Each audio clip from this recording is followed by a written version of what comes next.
Dumbo, if not for friends. Dumbo's mother was locked away. Poor little Dumbo felt alone in the world. Without his mother's tender caresses and playful games, he was sad and lonely. The other elephants blamed him for his own mother's imprisonment. They laughed at his big ears and turned their backs on him when he most needed caring and understanding. In disbelief, a friendly mouse named Timothy listened to the mean-spirited gossip of the large elephants.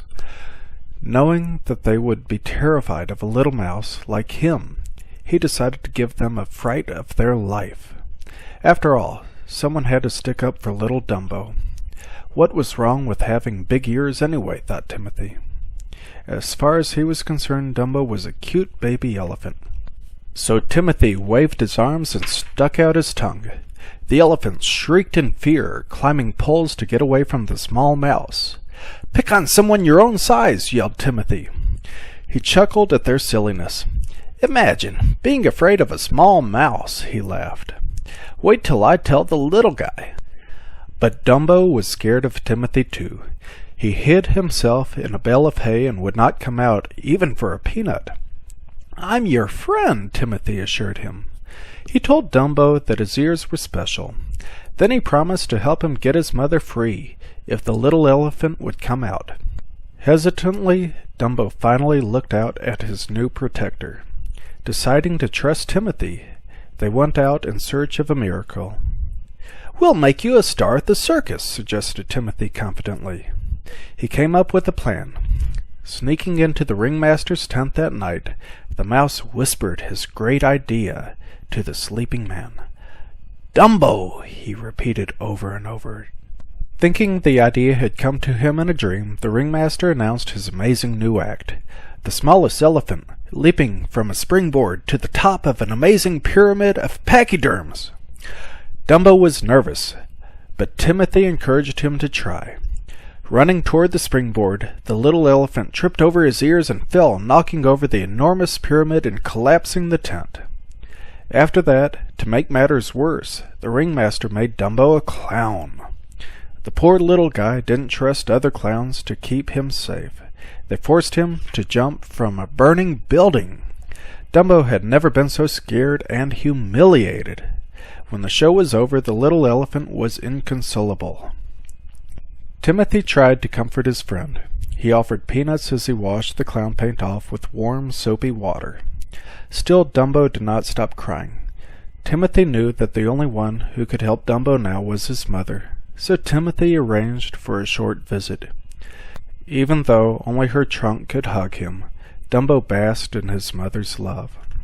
Although he was sad to go back to his tent without her, Dumbo was thankful for Timothy's help. The next morning, after some strange and restless dreams, the mouse and the elephant awoke high up in a tree.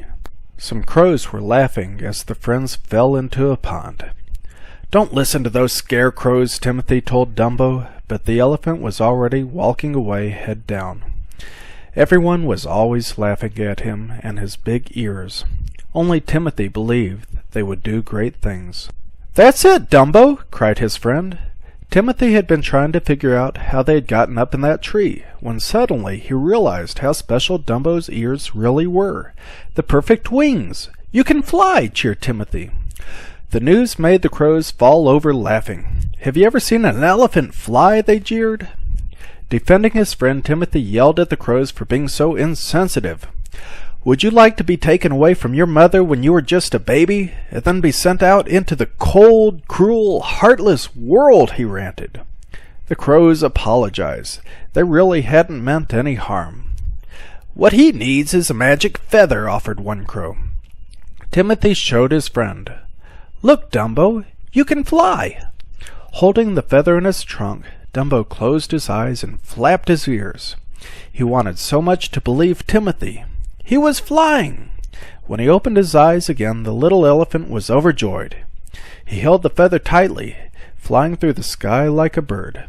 Timothy cheered from his seat on Dumbo's hat while the crows praised the elephant's talent. It was not long before Timothy's prediction of stardom was a reality. As Dumbo jumped from the burning building again, he dropped the magic feather and panicked. but Timothy quickly assured him that he could fly on his own.